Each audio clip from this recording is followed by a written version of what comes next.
Welcome to electronic study YouTube channel. आप सभी का बहुत बहुत स्वागत है दोस्तों।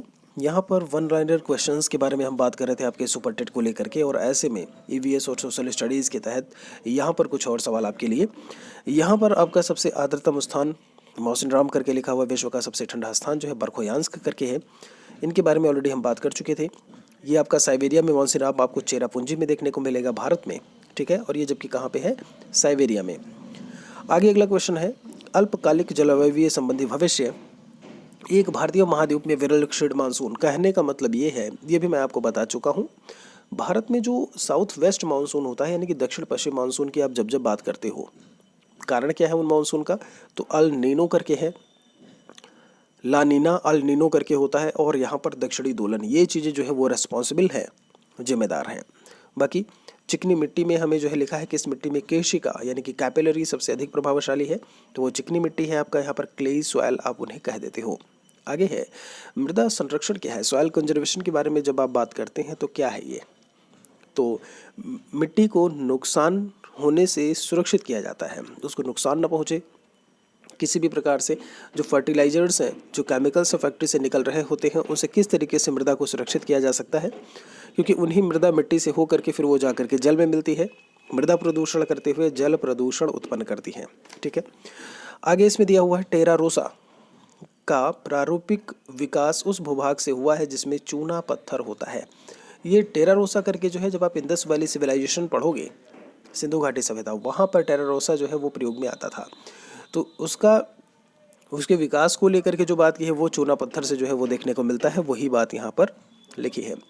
मृदा विक्षालन बड़ी समस्या है। आप जब मृदा विक्षालन मिट्टी के कटाव को लेकर के बात करते हो, सॉइल इरोजन की बात करोगे, तो उष्ण कटिबंधीय वर्षा प्रदेशों में जो है ये चीज़ें ज़्यादा देखने को मिलती हैं, बारिश ज़्यादा होती है। ऐसे में आप भी देखे होंगे कि जब आप देखिएगा बारिश बहुत तेज़ होती है तो मिट्टी कट के बहने लगती है, तो यह मृदा विक्षालन करके इन्होंने जो घटना बताई है वो देखने को आपको मिलेगी। आगे इसमें दिया है कि कोयला एक उदाहरण है। कोयला किसका एग्जाम्पल है, परतदार चट्टानों के एग्जाम्पल में जो है वो कोयला हमें देखने को मिलेगा। आगे कहा है, कोयला कच्चा तेल व प्राकृतिक गैस कहलाते हैं। इन सभी को, अगर कोयले की आप बात करते हो, कच्चा तेल है, क्रूड ऑयल आपका, नेचुरल गैस, ये आपके किस में आएंगे, इन्हें हम फॉसिल फ्यूल्स कहते हैं। ये जीवाश्मों में हमें देखने को मिलते हैं। फॉसिल्स में जीवाश्म क्या है, जब आप पेड़ पौधे जीव जंतुओं को लेकर के बात करते हो, खासकर जो पेड़ पौधे हैं वो आपके हज़ारों सालों तक जब पृथ्वी के नीचे दफन रहते हैं, दबे रहते हैं, तो ऐसे में वहाँ से उन्हीं चीज़ों को हम जीवाश्म या फॉसिल्स बोल देते हैं, और प्राप्ति उनसे हो रही होती है किसकी, कोयला है, कच्चा तेल है, प्राकृतिक गैस है, इन सभी का। डोनबास, ये क्षेत्र किसके लिए फेमस है, कोयला के लिए फेमस है। सीधा सीधा आपसे पूछा जा सकता है, पत्थर के कोयले के भंडार, ध्यान दीजिएगा, पत्थर के कोयले के भंडार में जो अग्रणी देश है वो है चाइना। विश्व के कोयले का आधे से अधिक उत्पादन जो है वो चीन और यूएसए द्वारा किया जाता है। चीन और संयुक्त राज्य अमेरिका के द्वारा जितना कोयला उत्पादन होता है, मान लीजिए अगर 100 टन उत्पादन होता है तो 50 टन उसमें लगभग जो है वो चीन और यूएसए साथ में मिल करके कर रहे होते हैं। रूर बेसिन जो है वो कहाँ पे है, औद्योगिक क्षेत्र, इंडस्ट्रियल एरिया है, तो ये जर्मनी में है। आगे है, किस देश में सर्वाधिक कोयला पाया जाता है। सबसे ज़्यादा कोयले की अगर बात हो रही है, देखिए यहाँ पर भी लिखा हुआ था कौन सा देश है जो अग्रणी है पत्थर के कोयले में, तो वो चीन ही है, और यहाँ पर भी आपको चीन ही आपके आंसर में देखने को मिलेगा।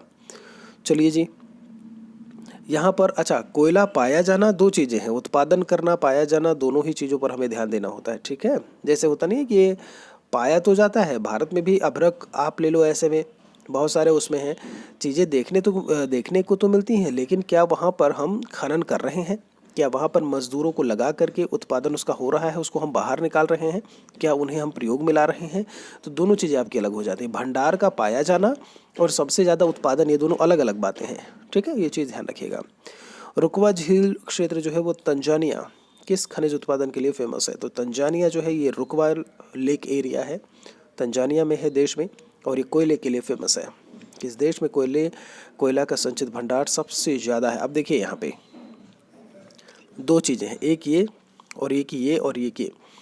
सर्वाधिक कोयला मतलब कहने का ये है, कोयला उत्पादन की बात हुई है। इन दोनों सवालों में कोल प्रोडक्शन की बात हो रही है उसमें चीन सबसे आगे है।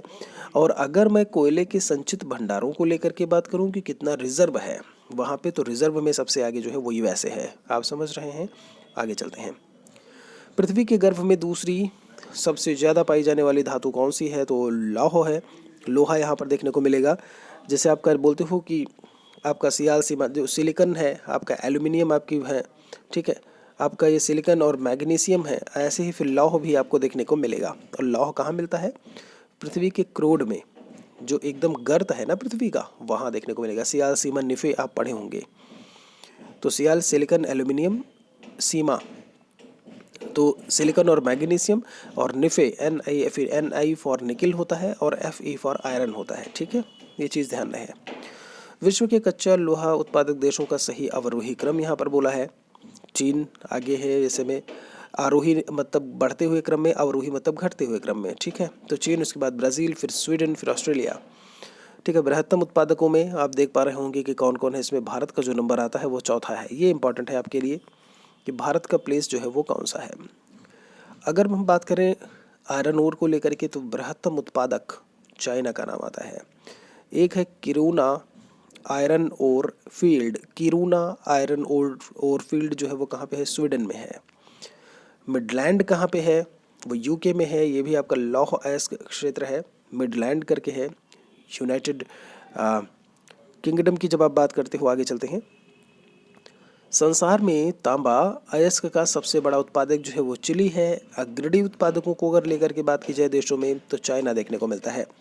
यहाँ पर देखिएगा, तांबा अयस्क करके आपका बोला है, और एक इन्होंने अग्रणी उत्पादक देशों की बात की है, ठीक है।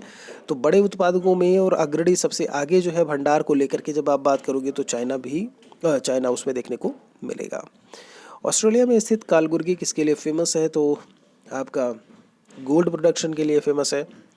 कुलगार्डी या करके लिखा हुआ है ऑस्ट्रेलिया में, जिस प्रांत में है, तो वेस्टर्न ऑस्ट्रेलिया में है। कुलगार्डी या कालगुरली करके बोल देते हैं इसे। फिर बात आती है जोहानसबर्ग, जो कि साउथ अफ्रीका में है। जोहानसबर्ग कहाँ है, साउथ अफ्रीका में है। स्वर्ण खनन के लिए ये फेमस है। चांदी का सबसे बड़ा उत्पादक अगर बात की जाए, तो चांदी के उत्पादकों में सबसे बड़े उसमें नाम आता है मैक्सिको का। रजत नहीं होता है किसमें, तो जर्मन सिल्वर होता है। उसमें सिल्वर कहने का तो है वो, लेकिन वो सिल्वर नहीं होता, ये चीज़ ध्यान रखिएगा। लिखा है जर्मन सिल्वर को आप चांदी या रजत बोल देते हो ऐसे में, लेकिन होता नहीं है उसमें। सबसे अधिक एल्यूमिनियम प्रोडक्शन वाला जो कंट्री है वो चाइना है। टिन कहाँ से मिलता है, तो प्लासर निक्षेप मतलब जो चीज़ें निक्षेपण जैसे होता नहीं, किसी चीज़ को छान करके बाहर निकालना, वहाँ से आपको ये टिन जो है वो देखने को मिलता है। या अवसाद जो जमा हो जाते हैं, जिनको आप सेडिमेंट्स करके बोल देते हो। संसार में टिन का अग्रणी उत्पादक जो है उसमें चीन देखने को मिल रहा है। पेट्रोलियम उत्पादन को लेकर के अगर मैं बात करूं, ध्यान देने की ज़रूरत है। वहाँ पर होना, कहते हैं ना, वहाँ पर होना, और यहाँ पर आरोही क्रम बोला है, ठीक है। आरोही मतलब जैसे 1 नंबर, 2 नंबर, 3 नंबर, तो सबसे ज़्यादा किसमें, उसमें यहाँ तक सऊदी अरब आपको देखने को मिलेगा, ठीक है जी। एक असेंडिंग ऑर्डर की बात की है।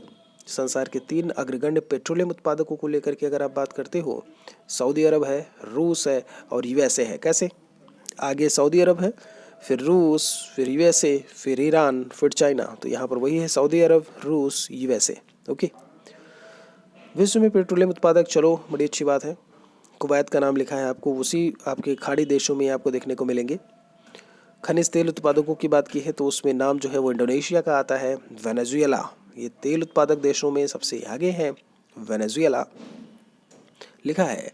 विश्व का सबसे बड़ा प्रमाणित तेल भंडार जो है कहाँ पे है, वो वेनेजुएला में आपको देखने को मिलेगा। कहाँ पेट्रोलियम का सबसे बड़ा भंडार पाया जाता है, तो अभी अभी आपने देखा सऊदी अरब जो है सबसे आगे था। फिर गैसोहॉल की बात की जाए, तो उनके उत्पादकों में ब्राज़ील का नाम जो है वो देखने को मिलता है।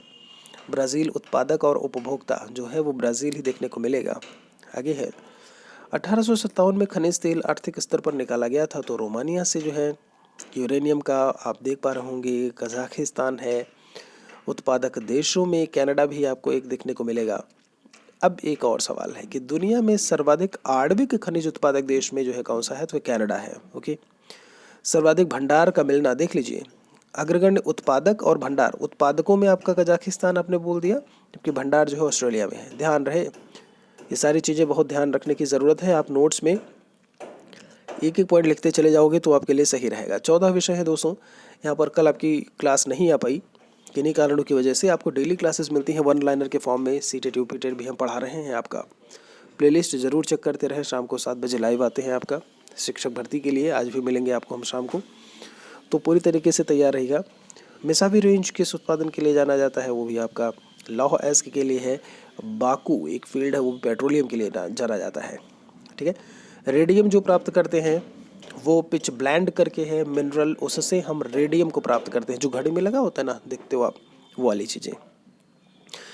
टाइटेनियम के अग्रणी उत्पादकों में रूस, बॉक्साइट में ऑस्ट्रेलिया। बहुत इंपॉर्टेंट है बॉक्साइट वाला, बहुत इंपॉर्टेंट है भाई। चिली का नाम फेमस है, तो नाइट्रेट उत्पादकों की जब आप बात करते हो चिली का नाम देखने को मिलता है। और ये भी मोस्ट इम्पॉर्टेंट है, हीरे का सबसे बड़ा उत्पादक जो है वो रूस आपको देखने को मिलेगा। बाकी चीज़ें आप अपनी स्क्रीन से देख पा रहे होंगे। तांबा की बात है, पहला परमाणु बिजली घर जो है कहाँ स्थापित किया गया था, वो United states of America USA में। यूएसए उपग्रह प्रक्षेपण केंद्र कहाँ है, तो कैप कैनेडी है जगह, वहाँ पे है। जो दूरबीन वेधशाला है भारत की अगर आप बात करते हो सबसे ऊंचाई पर, तो वो भारत में आपको देखने को मिलेगा। लद्दाख हो उधर साइड में, तिब्बत के उस साइड में जब आप बात करते हो, मतलब एकदम टॉप पर मैप में। जब आप मैप को जब आप देखोगे तब। पवनों का मौसमी उत्क्रमण किसका प्रारूपी अभिलक्षण है, तो मानसून जलवायु होती है कि जो मौसम है किस तरीके से जो बदल रहा है ना, चेंज हो रहा है उत्क्रमण। कभी इस तरीके का मौसम, कभी दूसरे तरीके का मौसम। मौसम आपका क्षणिक परिवर्तन होता है। आपका कहो घंटे भर में बदल जाए, कहो 2 घंटे में बदल जाए, दिन में बदल जाए। लेकिन जब आप बात करते हो जलवायु को लेकर के, तो लंबे समय की जो जलवायुवीय दशाएं होती हैं उन्हें आप, या मौसमी जो दशाएं होती हैं उन्हें आप जलवायु कह देते हो, उन्हें आप क्लाइमेट कह देते हो। ठीक है। तो इतनी सारी बातें आज यहाँ से आपने सीखी। फिलहाल के लिए हम यहीं पर रुकेंगे। अभी आपसे फिर से मिलेंगे हम ऑनलाइनर के क्वेश्चंस को लेकर के कुछ और एक और वीडियो में जल्दी ही। शुक्रिया आप सभी का, तब तक के लिए।